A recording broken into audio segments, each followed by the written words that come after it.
To order, join me in the Pledge of Allegiance. I pledge allegiance to the flag of the United States of America and to the republic for which it stands, one nation, under God, indivisible, with liberty and justice for all.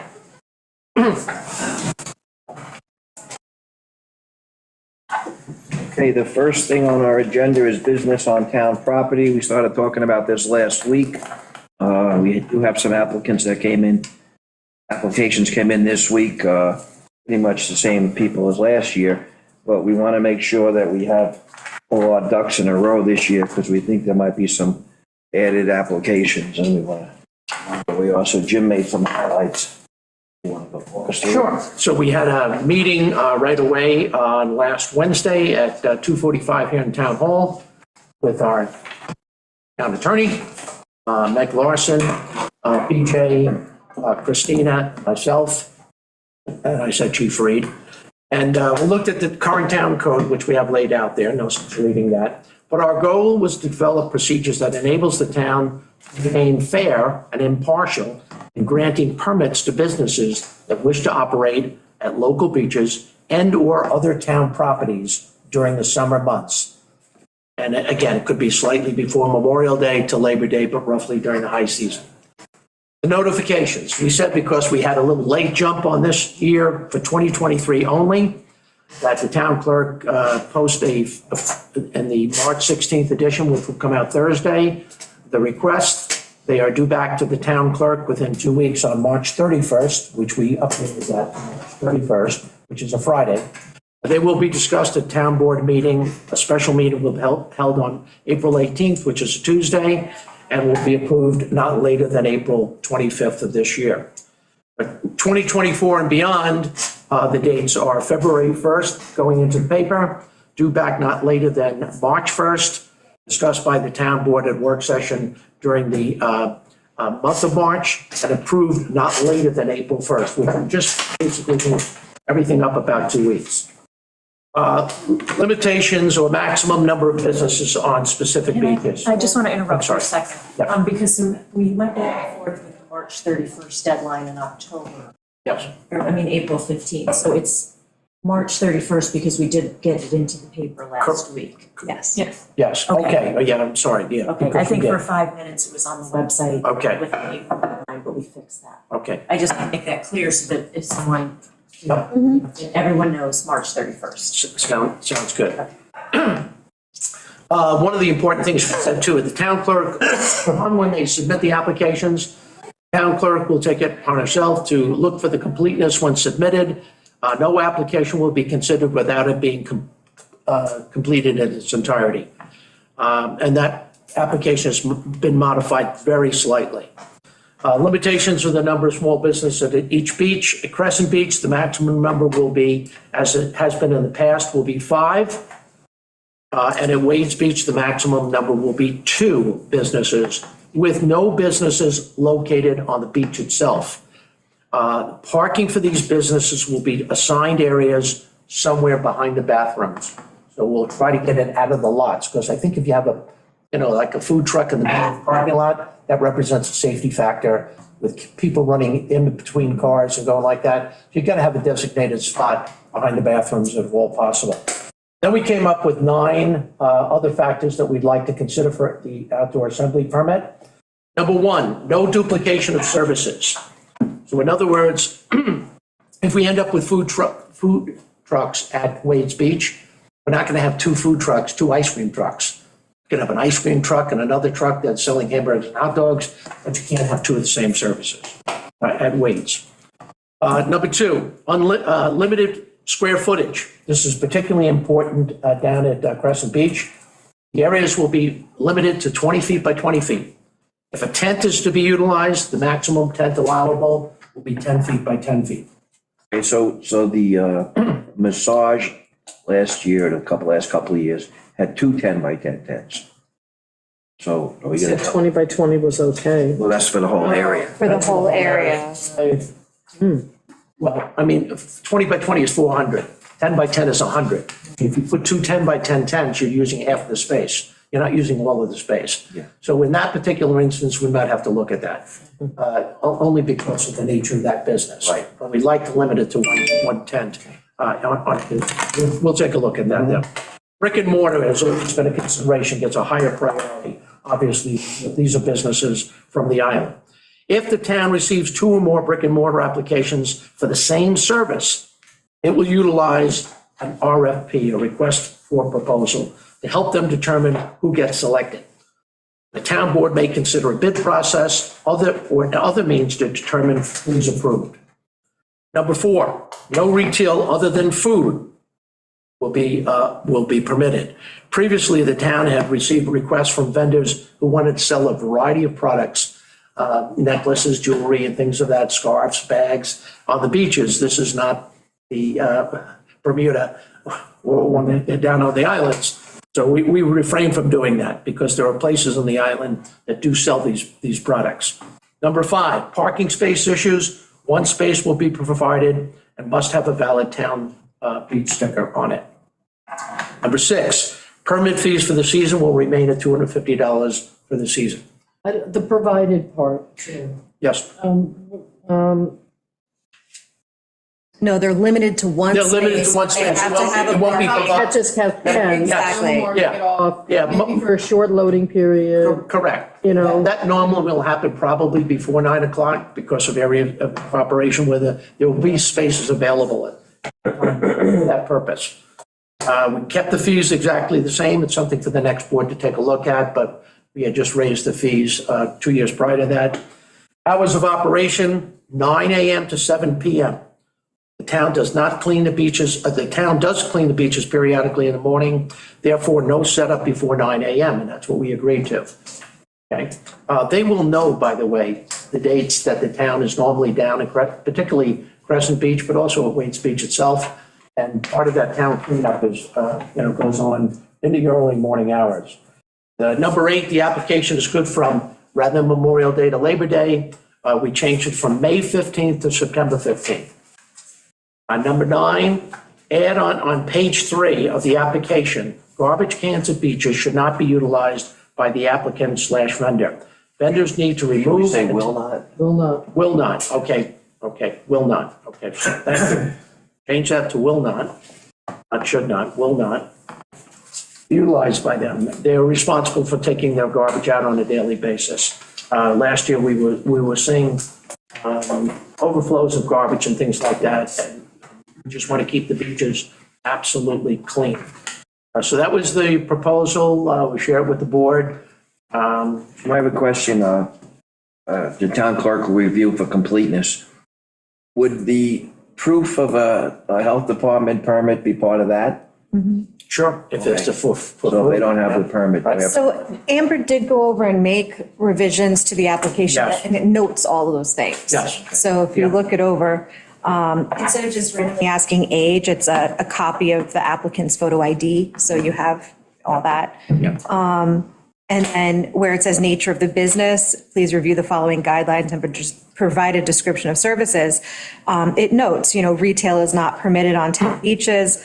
Shelter Island bricks and mortars will be considered to have priority. RFPs will be accepted for competing businesses. So it's kind of like built into the application now, so people understand. So is it understood that they need health department permits for the food trucks? Or? It says. The top of page 2. Okay. Thank you. Yeah. So does your business require you to obtain a permit from the DEC, FEMA, Suffolk County Department of Health, ABC liquor license, or other? If so, please attach copy of permit. So it's all. The only issue that we could run into is if it's a brick and mortar business that they supply their approval from the Department of Health to operate. No, food truck has to have. That's what I'm saying, but they may just submit their Department of Health approval for the brick and mortar versus trucks. We want to make sure that they also provide. For the truck, okay. Yeah. Yeah.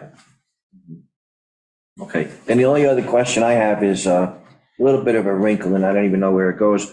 The food truck location is not going to be right next to the new gazebo, is it? It's going to be No. like a little dining room? You mean tradition, the food truck that's, Well, we have the new, you know, no, we don't want to, I think we probably don't want to block that, but There's some space. there is some. I don't know, that's what I'm saying, I don't There is some, remember. there is some space. Bathroom space, food truck size, and then Yes. the gazebo. Yeah, you could actually favor the bathroom side of it, Okay. and leave the gazebo side open a little bit. We So we swing might have back to it do up that, a yeah. little bit on the turn. Yeah. We'll go down there and kind of mark that out, okay? Yeah, that's As a good. beachgoer, I would love that. Yeah. Al fresco dining. Yeah, but walk to it, so that way other people want to use it. No, I think people are gonna find that very, very nice, that with the gazebo down there, you have the food truck, you have the bathroom, and you have a place to sit and have a nice lunch. You know, it's great. So do we need to adopt the new form or? No. Just to revise them. Okay. We have one question that's open in here though. Mobile vehicles such as an ice cream truck. We want to limit this. Did you, Where? it's right underneath limitations / maximum number of businesses, it's in a specific beach. Is this on gyms? Yeah. Yes, it's on gyms. Yeah, well, oh, sorry, all right, so it says on the note, on the Crescent Beach, so it Yes, says, so- mobile vehicles such as ice cream trucks. Do we want to limit this type of business to Wade's Beach only? Or can it be Wade's Beach and then in between go out and service a part of the island, you know, in the neighborhoods, then come back to Wade's Beach? That was something that we really hadn't really finalized at that meeting. Yeah, but what I saw that he put in the the ice cream that I put in the application. What is he asking for? Whatever you will approve to give him, he just wants, I think for him, you'd put guidelines. He doesn't want to park it. When you're stopped, no music. Oh, but he, in other words, he wants a regular ice cream Around, truck. but When Yeah. you go to like Crescent Beach, he's gonna stop, he's gonna serve and then go. That's what I, All right, so I guess the reason we have to, with him is that I think it says somewhere that no business is within 500 feet. Unless it's permitted, so Yeah, so we'd have to that'll- permit him for the town beaches, and then he could drive through, stop, sell, keep driving. And I think we Right. want to specify where he's allowed to stop. Because last summer, part of the issue was he was just stopping and taking up a couple of parking spaces and cars and people had to go around and Yeah. it was not a good, safe environment. Creating a hazard, because we don't want to create a hazard. We should ask the chief. I would ask the chief. Amber, we'll be on that. He's gonna have to either park in a designated spot because he has a beach sticker, and if he doesn't have one, he'll have to go to a spot either before or after the diagonals, so. And Crescent, and there's he too came many. in late summer and I just. So he can't stop like in the road behind the park cars. I think he was aware of certain, No, but Right. no, that'd be dangerous. now he is. Okay. Yeah, Matt, I see you have your hand raised. You got something for us? Is that your person? No, it's Matt. That's wrong, but, yeah. I see your hand, but I don't hear you. There we go. We Can't still hear you. You're on mute, Matt. No. No, you're not on mute. I just don't hear you. Now you're on mute. Turn your volume up and the mute off. Won't work? With headphones, it doesn't work. Oh, so he has to unplug the headphones. Why are we, Headphones, so we can't hear a word you're saying. It's not gonna work with the headphones, Christina said. Unplug them. They're not plugged. The volume on the computer has to be turned Any, up. way we can hear him, Christina? It's on his side. It's something on your side, Matt. Yeah, I think it's, You could try again Try during the. rejoining with computer audio. That's chief. Try rejoining with computer audio. Log out, log back in. You All right. could speak during the public. Yeah, okay. All right, we'll come back to you, Matt. Okay, all right, so that's good to go? yes, I think so. Chief's gonna be on top of the ice Yeah. cream truck? Yeah. Okay, next on the agenda is the proposed ADU updates. We talked about it last week. Even addressed what our concerns were. What's the next step, Steve? Yes, I just need permission to go ahead to finalize the draft and we can set it for a public hearing. Yeah, did anybody have any more questions from last week's? I think you pretty much addressed everything. yeah, I think I had everything. Yeah. My little nitpicking things. We're good. And where did we end up with, just remind me on the inspections, sorry. I'm adding that in. You're adding that, in, Yes. okay. So how close are we to So that? that, we could set it at the next town board meeting. Okay. For hearing. The next meeting, Set it tonight for 3 weeks Yeah. or in 3 weeks? No, the next town board meeting. Okay. Set. We have a special meeting coming up next week, Oh, Yeah. so we might be able to set it yeah, then. if we have a special, we could do it then. Okay. Okay, that was quick. Okay, next, it's not on the agenda, but it was on our notes, instituting a system for contacting islanders. EJ, was that you? oh, yeah, I was gonna bring that up, but we're not ready this week. We have one more conversation, Christina and Kevin have one more conversation to have with a supplier, a vendor, and that's occurring tomorrow, so next week, hopefully we'll be able to have just a little update, not that we're, that we're still working on it, this is where we are in the process, just so the public knows that we're still aware that they would like a better communication system, and we, are bound and determined to have it done. So people would sign up for it, like a service? Exactly, you'd sign up to get a notification. What form that will take, we don't know yet. You're gonna download an app, or you're just gonna get a notification that you've gotten an email, something. And, at the minimum, what we're thinking is it's agenda-driven.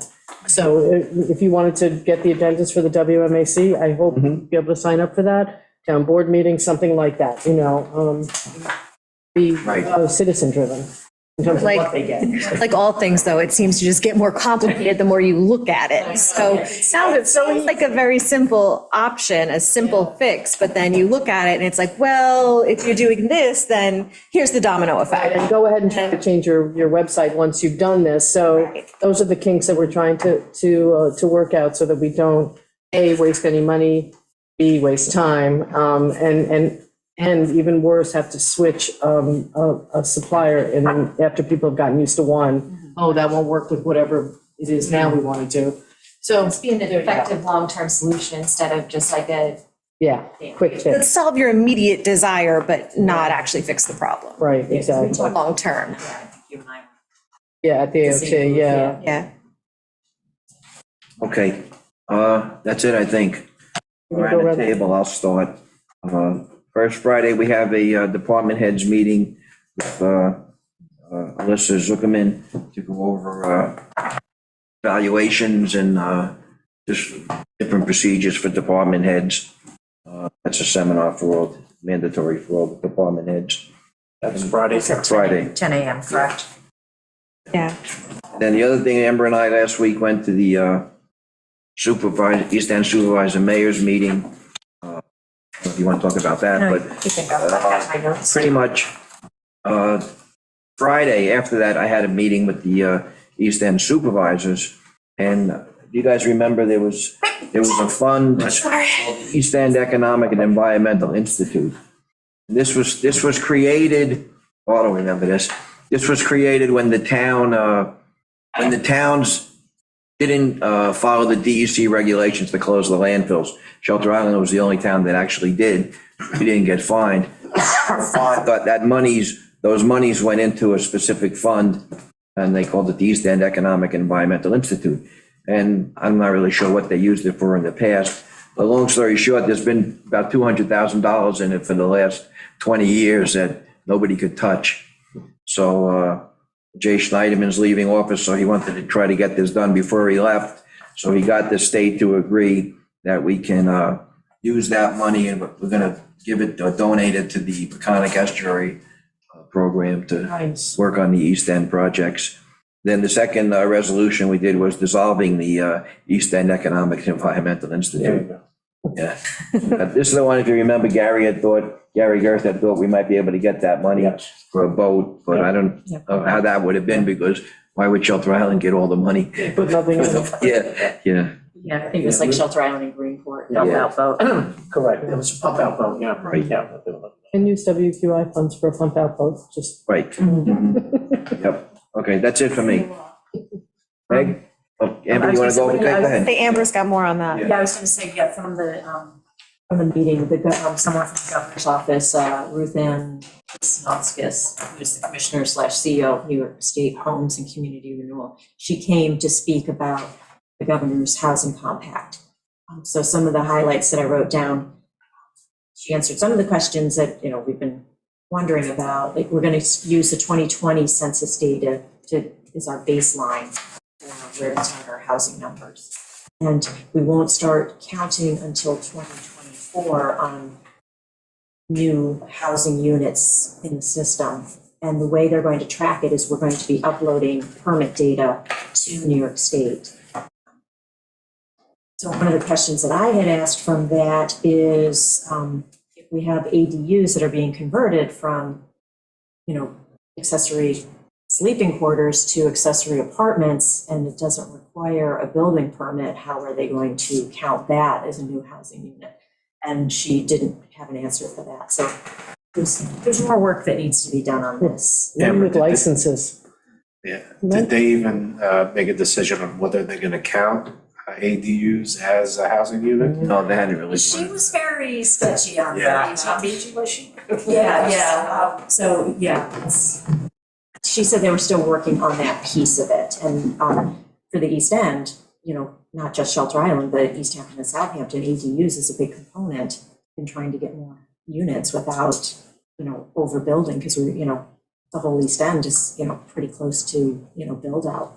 There's not a lot of extra properties around. So other than, downzoning to, half acre and quarter acre lots, and get a lot more places. So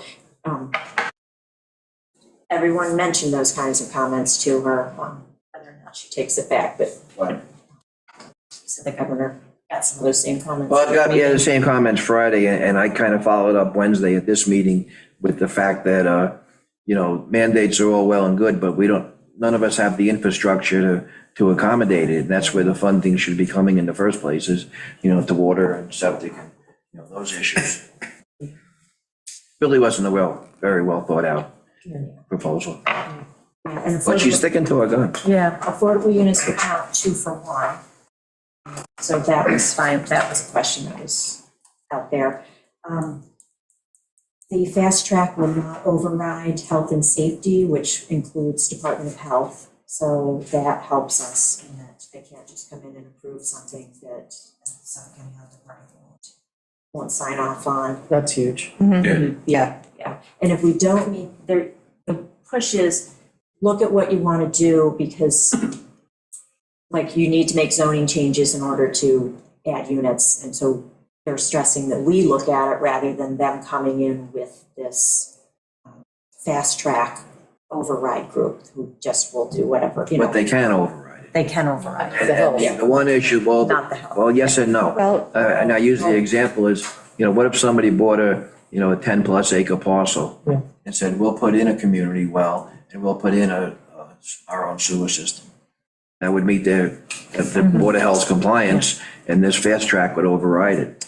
A developer with their little Yeah. size and whatever else, they could do it if they wanted to pay for their own water. and stuff. Exactly. Yeah, Wow. the state would, So it's And because they Zoning. don't have to be affordable housing units, Right. they can be luxury units. Right. They can Exactly. incur the They can make it- expense of exactly. doing this if they think they can sell the units for, Yeah. millions of dollars apiece. So Wow. it's just, So again, Watchtower. the Suffolk County supervisors and the East End Supervisors and Mayors Association are formally opposing this. Yeah. yeah. We should probably do one ourselves too. Yeah. I feel like sitting out in front of the IGA with a petition. Yeah, exactly. That's just so ill-conceived. Yeah, so those were the highlights from that. Should I just keep rolling? Yeah. I don't have much, so keep going. Community Housing Board met last week, and the main point was this ADU Plus grant from the CDCLI. Leonard came to talk about the $2 million that they are making available via the state to Shelter Island. So we did get to hear some more information about it. It's going to be $125,000 in forgivable funds for each new ADU unit, or it can go towards bringing existing units up to code. So that could help us with, if it's $125,000 a pop, 16 units. The units do need to be year-round rentals. They can't be short-term or seasonal. And the thing that was interesting that I didn't understand when this was first getting, bandied about was the homeowner is the one who qualifies for the 125,000. So it's not the unit itself doesn't have to be affordable, although we need to look at whether or not we can layer that over the requirements that are coming down to us from the state grant program. But it's really geared towards homeowners who can do something with an ADU that helps them bring in rental income and helps them stay in their house. So it's, I thought that was an interesting approach that I did not understand prior to last Thursday. Homeowners, if they do build an ADU in this, they can occupy the ADU and rent their main house if they wish. So that is a possibility. And then they're going to work on a whole bunch of, there's pre-development activities that the Community Housing Board can look at. Who's interested, who would qualify. There's, work that the potential homeowners and the Community Housing Board wants to bring in anyone who's interested and do a little, get together. They need to know what the qualification levels are. They can't be behind on mortgages or taxes. They have to meet, the code in order to build it. They'll have to do get well test, permitting tasks, secret review, what we're going to do for contractor bid process if we get involved, or if the homeowners can select the contractors, things like that. So there's a lot of work. CDCLI has not received the final grant paperwork. So it hasn't started yet, but it is an 18-month window. But we think that if units are in construction before the 18-month period, then these funds will be available to us. And Amber, the only real town involvement would be permitting and zoning. Yes. Okay, everything goes, I don't know if what the procedure is gonna be if they go to the Community Housing Board to apply to see these, I think so. I think that's how it is. And then, but if we decide to overlay that they are affordable units, if we're allowed to do that, then the Community Housing Board would be involved in, maintaining a list and whatever parameters for selecting people from the list. There's did I miss this? If there's too many, if there's 20 applicants for 16 possible grants? We You could think always, a lot of- we could always, yes, or request, additional funding or first come, first serve. So, Okay. Well, some people may not need the entire grant funding. Yeah. I mean, if you're just converting sleeping quarters into an actual ADU with a kitchen, it may not take the whole 125,000 to Right. add an oven. And I mean. Did I hear that, did I hear that there's a loan program too, if it's more than 125, or no? not part of this. Not part of that, okay. But CDCLI Yes, they has the have. ability to help Yes. Correct. Yes, pure funding, that was it, okay. Yeah. At a low interest Yeah, and rate. since they're the ones involved in this, they can help us with any other outreach that's needed. Yeah. This is great. So, that's all that I That's have. it? Okay, BJ? Well, I'm in touch with the Peconic Baykeeper. I was just finishing up an email to him, sorry. About possibly testing the water in Cockles Harbor to start, and other places. I will see, invite him to a meeting of the WMAC, just to test for bacterial levels in the summer primarily. They do it all year round, but they're weekly tests in the summer. And it's actually, I noticed it over in Connecticut this summer when I was over there. It was sort of posted at the harbor that I was at, what that week's count was for bacteria, E. coli, so that you know whether or not you want to go in the water. Yeah. Is that what he does? Yeah, so, and he works with this organization called the Peconic Baykeeper with Surfrider to make that happen. So anyway, so we're gonna start to get this ready. John Needham had mentioned it, that he had heard about this with other towns were doing it, and so I just managed to follow up, and so hopefully we get it started before the summer. So you want to do a specific to Cockles I'm Harbor? gonna start there, and hopefully, I'm hoping in consultation with the Baykeeper that he'll have a sense of where else he thinks we should be testing. But early days, but I just thought I'd let you know that. So this kind of adds to my confusion. Yeah. I mean. How do they tie in? Yeah, I mean, this is the way I always thought it. I thought it was like the Peconic Estuary Program, then you have Cornell, then you have the Nature Conservancy, then you have the Baykeeper. Right. But I guess So this everybody, is very limited. This is about, I think, this is about the quality of the water for you to go swimming this week.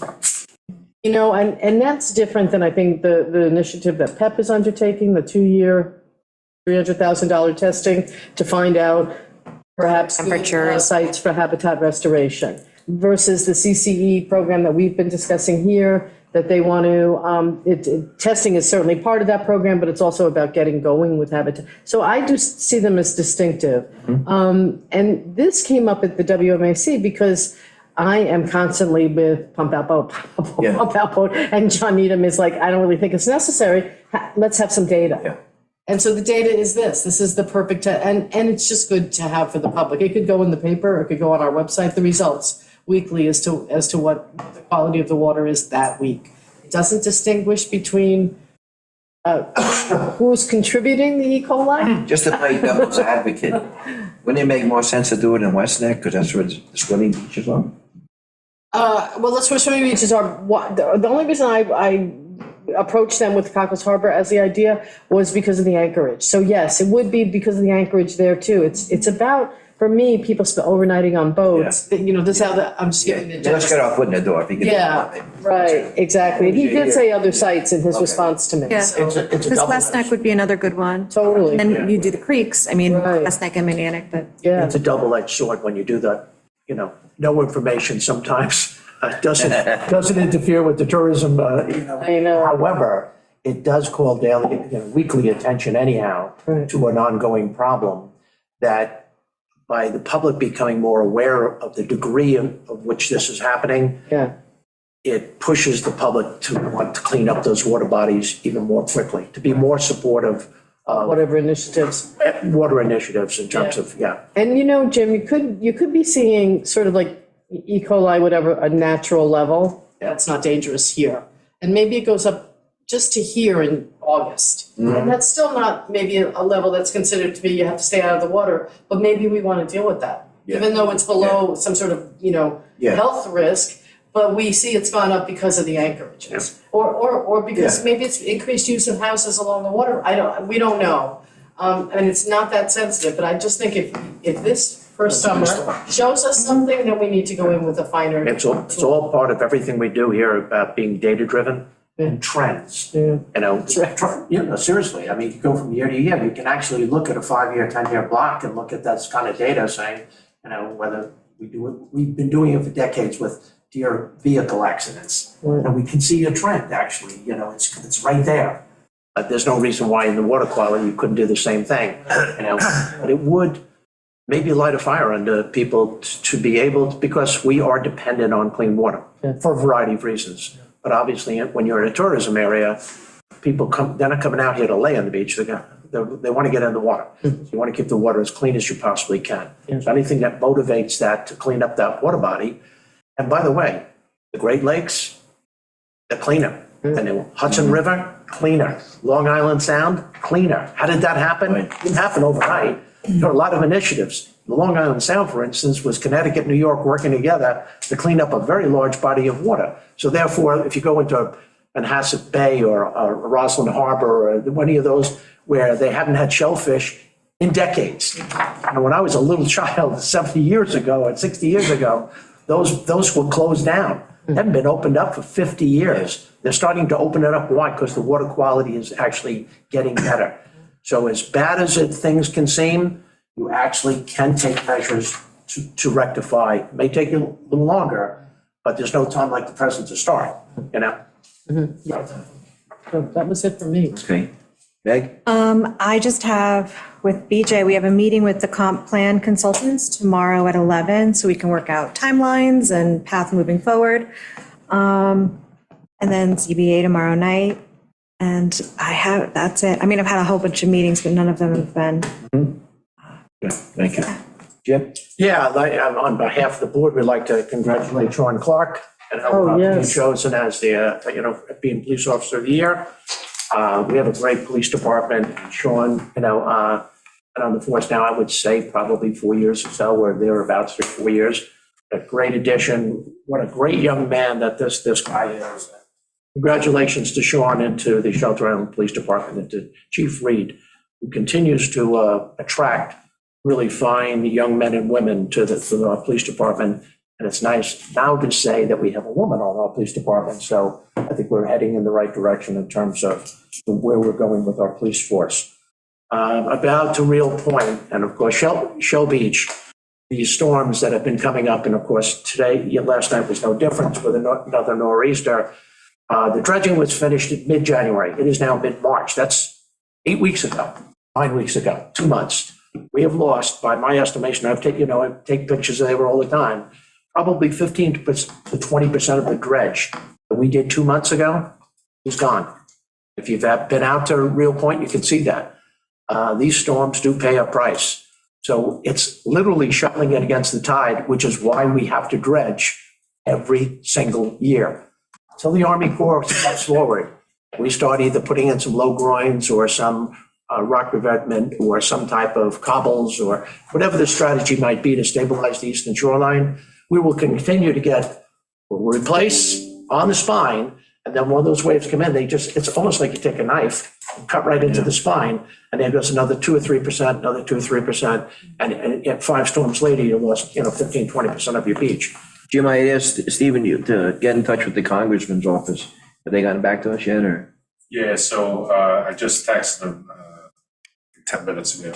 He's Bugging the gentleman he needs to speak to as we speak. I just want to know this. Trying to get an I answer. mean, the status was, as of 2 years ago, that the House of Representatives, or a year and a half ago, the Senate had passed the monies, the appropriations for them to do their study, but the House hadn't voted on it yet.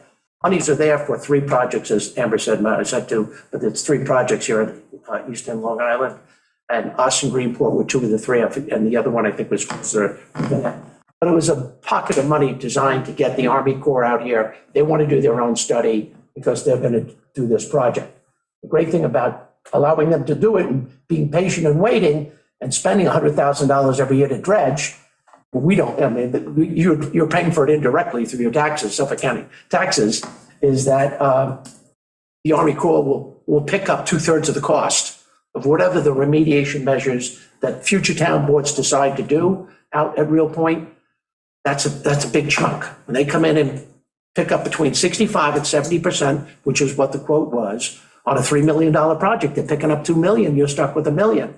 But at least you're stabilizing a very important piece of property. Shell Beach the same way.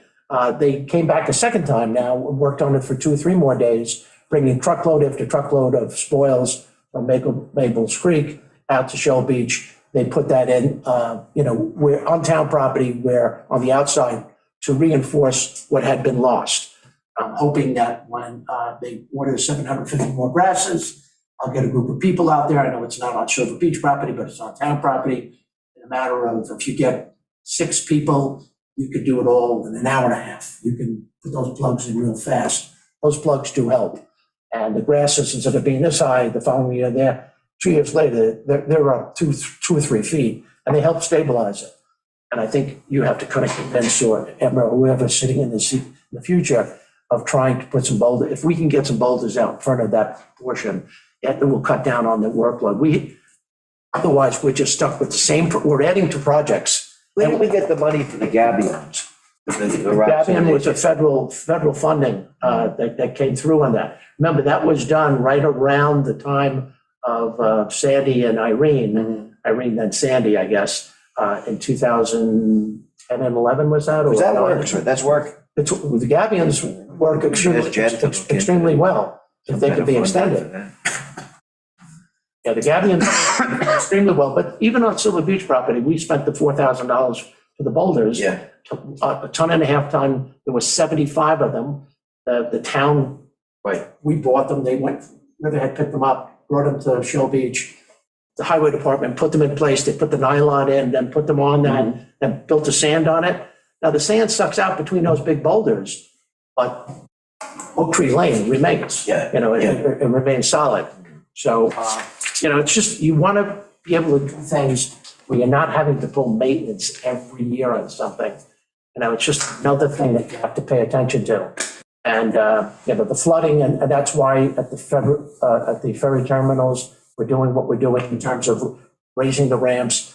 But our roadways, we have to get serious in the next couple of years because West Neck, for instance, which I go down every day, 3-4 times a day, is flooded on every high tide. Don't even have to have a storm, just have to get a full moon, and it comes to out on the road. If you get a storm and a high tide and a full moon, it goes all the way across, and you gotta, they close the road down. Yeah. But at least there's a way around it. Ram Island Road going out to the Little and Big Ram, that becomes, that's an ongoing problem. So when the Army Corps comes in to do Real Point, we should have the Army Corps, who did the original project on the two causeways, take a look at the causeways. In addition, what can they do to beef up those causeways to protect that road so that we can maybe elevate that road again a little bit higher? Condon Dock, all these, flooding is becoming a constant issue and a reality. There's no doubt about it. The other things I have is, last night the CAC met and we went over 3 applications. We went over Liberty Lawn Care, that's a special permit. There were two recommendations we'll make on that. We'll put them in writing for the board to take a look at. We went over the McCann application, and that voted through 5-0. The McCann application at 12 Westmoreland Drive. There was a series of recommendations there as well, went through 5-0. And then Keller at 56 Cartwright Road, wetlands application, there was a series of recommendations there. Nothing monumental. The good news is that Sherman was present, and he's handling most of these. He's handling both McCann and Keller, and he was there, listened to the recommendations, so he's already on it. All right, that's the beauty of having him present, on a Zoom call last night. It was a good meeting. The CAC also, Dan Clark is working on a invasive plant list that will be on our website momentarily within the next couple of weeks. Roxanne is coming up with the next article on pesticides. We talked a little, I've made a presentation to the CAC on pesticides. Howard, as chairman, co-chairman of the CAC, is going to get a hold of Peter on the WAC and Tim on green options. I suggested a Saturday morning where we could come in maybe 9 to 10:30, get a game plan together between the 3 committees, how we would attack this pesticide issue, and put the 3 committees on it, which I think we'll try to pull that off. That was basically it, John. Good. Thank you. All right. Stephen? Just want to brief the board. Yesterday, we had an ethics board meeting, and the board put out the proposed ethics code revamp out to the public for their consumption. A lot of people attended, and there was a lot of public engagement, which was good. So it's looking like we're going to have something. We're going to meet again in 2 weeks. Then maybe the work session thereafter, we'll get to the town board for your review. Good. Amber, anything for tonight? We have a town work session. Chief, you have anything for us? Yes, Mr. Supervisor, I do. I just wanted to highlight to the town board and highlight to our community our professional working relationship with PSEG. And you take a day like today as a really good example. By mid-morning, I had a text message from their service crew that they were going to staff somebody on the island for the day and then continue that staffing overnight. So, a lot of times with storms like this, Councilman Colligan mentioned flooding in the roadways. Those things are more ongoing, and it seems like our staffing requests have become more lately, and PSEG and our professional working relationship with them has been excellent and remains excellent. It really is a two-way communication street. I remind our staff overnight to help those guys out there sleeping in their trucks overnight to give us the service that we deserve, quite frankly, but isn't always guaranteed. So I just wanted to remind the board on days like today where it's easy to forget, that need for electric power, that they really, really have our back, and PSEG has really been there to support our local community. So I just wanted to highlight that with a day like today. And then the second thing that I had was, I've said it to the board before, we have a police exam coming out on June 17th. The last filing date is April 19th. Our goal is to try to get as many people as possible to take that exam, because as Councilman Colligan also mentioned that, we have a very well-educated professional police department, and we want to keep it that way. And we want to keep it as diverse as possible too. So the more people that take the test, the better pool of candidates that we have going forward. So I would remind anybody in this audience hearing this at any time to, if they know somebody that's between 20 and I believe it's 36 now that is interested or has ever thought about taking the police exam, please take it. The test is good for 4 years, so it won't be scored until really 2024, and then that list will be good till 2028. So our opportunity isn't always there, but we try to get, and we're trying to get, and we're promoting people to take the police exam. If you ever had a thought of being a police officer, you can go to Suffolk County Civil Service. You can go to our own PD website. There's a link that takes you to direct the filing. And we also have applications at our front desk. So really keep in mind somebody that may have an interest in law enforcement in the future to go out and take the test. They can always say no later, or be a candidate and be a great addition to our police department. So Chief, just walk us through the process. Let's say somebody retires, we have an opening. The applicants have to be on the current list? Yes. And So our current list, if somebody retired today, our current list will be probably good to the end of this year. When this new, they'll test in June and the list will come out in probably December, and that list will be good for 4 years.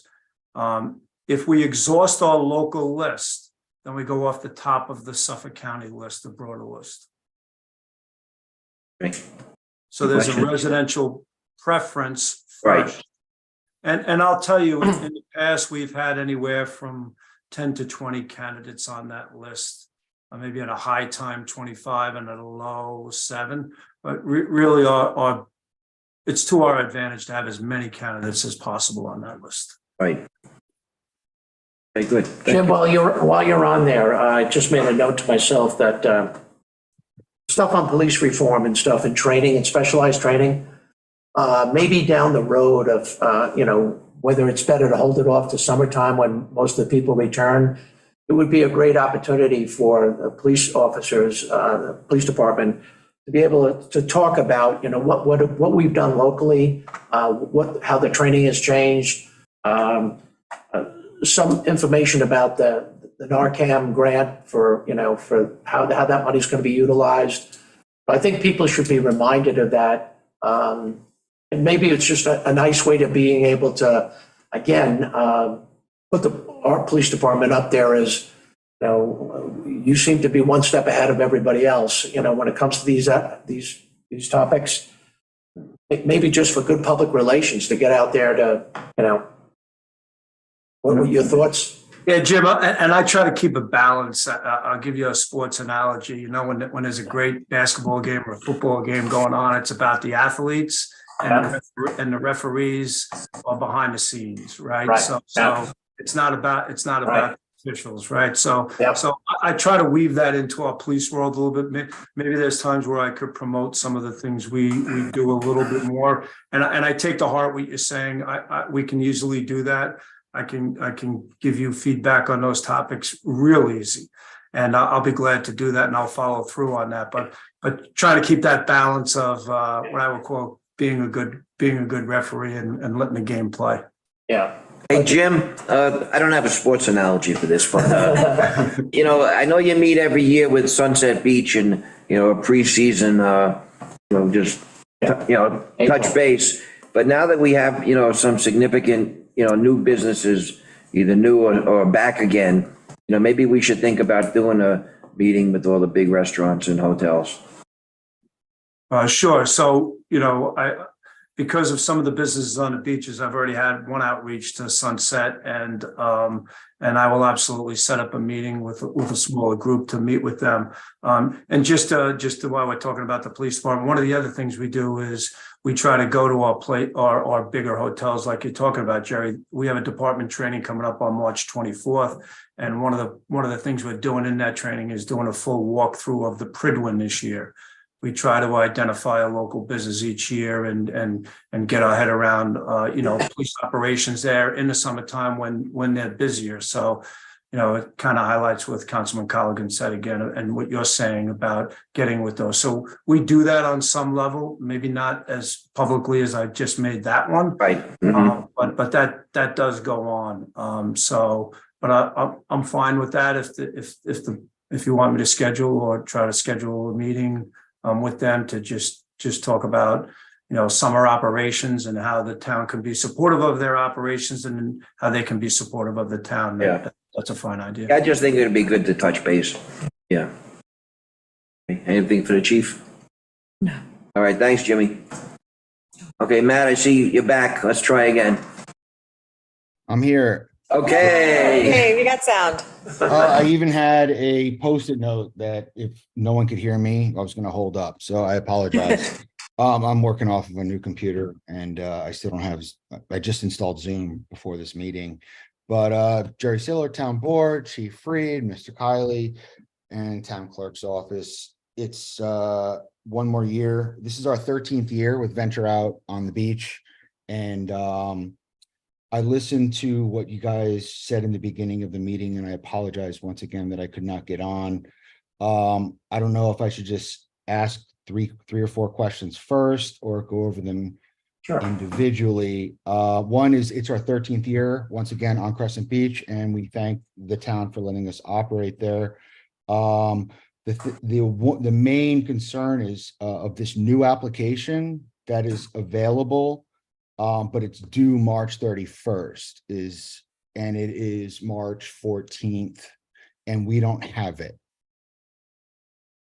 So we would, if there's anything that is new, we can contact the town clerk's office and provide our updated email to have that sent to us. Yes. And it's available online under the town clerk forms. Okay. It's very, very similar to the old form. It just has additional information on it. Okay, additional or different? Additional. Just very small, yes, couple of corrections. All right, so on the website. The next one was that the hours of operation are from 9 to 7 p.m. 9 a.m. to 7 p.m., yes. We have been setting up prior to 9 a.m. For the past 12 years. The reason being that public spaces start at 9 a.m. and we need to be there early in the morning to set up before beachgoers arrive. We're usually there when people are running or exercising, or when the restaurant is or Sunset Beach is possibly doing their deliveries. So we are always there. In the previous years, 8 a.m., sometimes earlier, 7 a.m. Yeah, Matt, the only thing and you being there 14 years have this experience.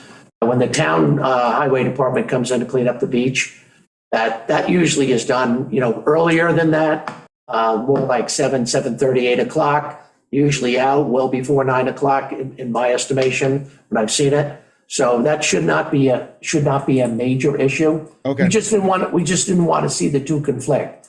We didn't want great. people, Wonderful. Absolutely. We always move our vehicles when the town comes by or sweeps the street, and we always hand them a bottle of water when the street sweeper goes by as well. So, and then the parking space, that was something that was brought up. What is that about? I've never heard this in the application. I can address Jim if you want me to a little bit. Absolutely. Hi, Chief. So Matt, we work with you and quite frankly, and you're bringing it up in public session, so I have to answer you in public session. Absolutely. We want to limit the coning of spots to the best of our ability, right? So we understand that you're a business on the beach. The police department has worked with you on getting in and out. If you're going to park there, you should have a resident sticker, which is not a big deal. But any where we flex and try to have a give and take relationship, we want to be careful going forward that that's not abused. Okay. You know, we implemented the 18-inch screen traffic cones, 2 of them, about 3 years ago. What they do is they allow us to unload safely in the morning when no one's really there except joggers in the morning, but people are passing by, and then it takes us 40 minutes to unload, and we require the 2 traffic cones, and then we're gone. We're totally gone. So we did address that way. Yep, yep. So, I mean, what we want to do is to unload safely and load safely, and we promise that the traffic cones will only be used for that purpose, to unload in the morning and to load, and then we're gone, and we'll be there again in the morning. We're not highlighting an issue by you, Matt. We're helping ourselves going forward. Okay, thank you, Chief Reed. I We're appreciate working it. with you on it. Not a problem. Okay, next thing was the health department, thing. I mean, even though I'm not working with food, was that totally separate on an application? Do I need? I think it's anything? just if there's a permit required in your type of business, and if there's not, no. Okay, and we went over the traffic count. So, I can, basically, our deadline is March 31st to provide all the information. Right. Okay, and I can get that online, or if, I can contact town clerk's office to get that part of the application. Yep. All right, well, thank you guys so much. Thanks, Matt. It's, Thanks, Matt. Springtime, that means it's summertime coming soon too. You got that? Amen. All right, thank you, guys. Anybody else in the audience? Questions? Julie, you have anything for us? Nothing, thank you very much. Thank you. Anybody else in the Zoom audience? Okay, I'm gonna make a motion that we close the work session and go into an executive session to discuss the employment history of an employee. Make the motion. Second. All those in favor? Aye. Okay, thanks, everybody. There is a town board meeting tonight at 6.